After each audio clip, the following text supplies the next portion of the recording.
Sa bawat tao, may liwanag na hindi nakikita ng karaniwang mata. Isang enerhiya na sumasalamin sa damdamin, kaisipan at espiritu. Ito ang tinatawag na human aura.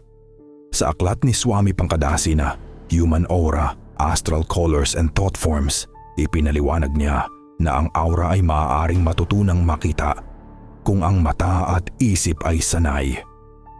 Ayon kay Swami Pankadasi, ang aura ay isang larangan ng enerhiya na bumabalot sa pisikal na katawan. Ito ay binubuo ng vital force, emosyon at kaisipan. Hindi ito imahinasyon lamang. Ito ay isang natural na phenomenon na napapansin kapag ang tao ay relaxed at sensitibo. Ang unang hakbang sa aura seeing ay ang hindi direktang pagtingin. Huwag titigan ang katawan. Sa halip ituon ang tingin sa paligid ng ulo o balikat. Parang nakatingin ka sa kawalan. Sa ganitong paraan, makikita mo ang manipis na ulap o maputlang liwanag. Ito ang etheric aura, ang unang layer. Isa sa pinakasimpleng ehersisyo ay ang pagtingin sa aura ng sariling kamay. Paglapitin ang dalawang palad, tumingin sa pagitan ng mga daliri, huwag sa balat. Mapapansin mo ang tila magnetic force, init o liwanag. Ito ang prana o vital energy. Mas madaling makita ang aura kapag ang isip ay kalmado at ang ilaw ay hindi masyadong maliwanag. Hindi kailangang madilim. Sapat na ang malamlam na liwanag. Sa ganitong kondisyon, mas malinaw ang outline ng aura sa paligid ng katawan. Ayon kay Pankadasi, ang aura ay hindi lang nakikita. Ito rin ay nararamdaman. Init, lamig, pressure o panginginig.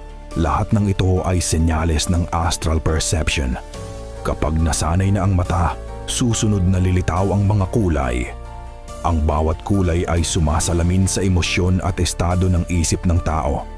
Isa sa pinakamalalim na turo ni Swami Pankadasi ay ang konsepto ng thought forms. Ang bawat kaisipan ay may hugis, galaw at kulay. Kapag ang tao ay galit, mas mabilis at magulo ang aura.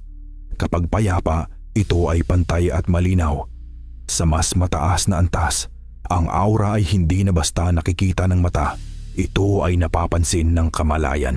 Ang kakayahang makita ang aura ay hindi regalo sa iilan. Ito ay kasanayang maaaring linangin ng lahat. Tahimik na isip, bukas na kamalayan, at patuloy na pagsasanay. Ngunit may mga inborn na nakakakita talaga ng aura ng tao. Ito yung active ang 10% ng kanilang third eye. Ang mga clairvoyant naman ay itinuturing na 50% active ang third eye.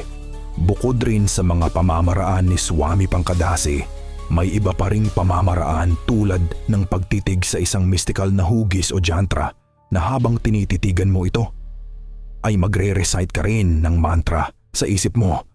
Ito ang pamamaraang hindi ko pwedeng i-publish. Kung may pamamaraan kayong gumagana, ayos na yan, linangin nyo na lang at pagyamanin. Good luck po sa ating lahat.